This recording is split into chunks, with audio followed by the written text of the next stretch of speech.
Assalamualaikum warahmatullahi wabarakatuh. Perkenalkan, nama saya Fajaria Jonda Dewi. Saya dari FKIP Biologi. Saya di sini akan mempresentasikan yaitu sistem pemerintahan bangsa Indonesia. Yang pertama adalah pada masa Orde Lama. Sistem pemerintahan bangsa Indonesia pada masa Orde Lama dipimpin pertama kali oleh Presiden Insinyur Soekarno. Mengenai sistem pemerintahan Indonesia pada masa Orde Lama, mulai dari kemerdekaan Indonesia tahun 1945 hingga 1968. Saat dipimpin oleh Insinyur Soekarno, Indonesia mengalami beberapa perubahan sistem. Mulai dari masa pasca kemerdekaan, demokrasi liberal hingga pada demokrasi terpimpin. Selanjutnya adalah pada masa Orde Baru. Orde Baru adalah sebutan bagi masa pemerintahan Presiden kedua, yaitu Presiden Soeharto di Indonesia. Orde Baru menggantikan Orde Lama yang merujuk kepada era pemerintahan Soekarno. Pada masa Soeharto, yaitu melakukan langkah yang dilakukan adalah depolitisi Indonesia. Para menteri tidak diizinkan membuat kebijakan mereka sendiri. Sebaliknya, mereka harus mengimplementasikan kebijakan-kebijakan yang diformulasikan oleh atasannya. Selanjutnya adalah masa pemerintahan B.J. Habibie.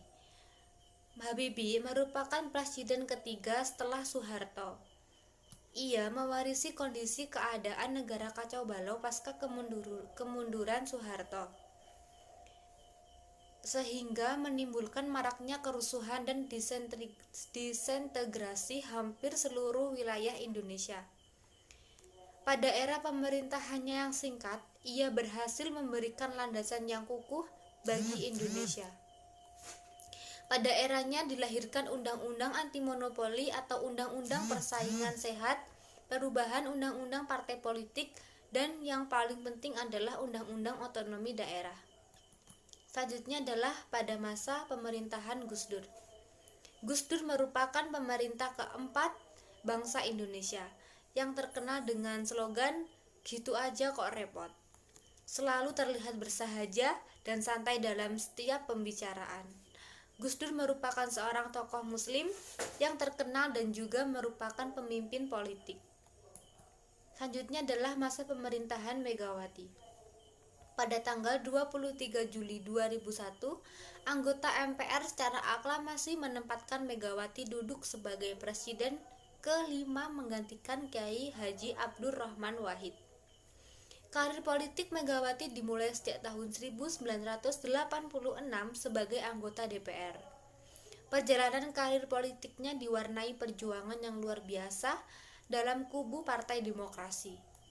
Selanjutnya adalah masa pemerintahan Susilo Bambang Yudhoyono. Susilo Bambang Yudhoyono atau yang lebih dikenal dengan sebutan SBY dicatat sebagai Presiden Indonesia terpilih pertama pilihan rakyat dalam 2 periode. Selama 10 tahun pemerintahan SBY berhasil menaikkan pertumbuhan ekonomi menjadi 5,5%. Perekonomian Indonesia tersebut dinilai tumbuh cukup signifikan oleh banyak kalangan. Hal ini dibuktikan dari sendi-sendi perekonomian nasional yang tetap stabil. Selanjutnya adalah masa pemerintahan Joko Widodo. Dalam Pilpres 2019, Joko Widodo kembali terpilih sebagai Presiden Republik Indonesia untuk masa jabatannya kedua. Pembangunan infrastruktur menjadi program prioritas di masa kepemimpinannya yang pertama.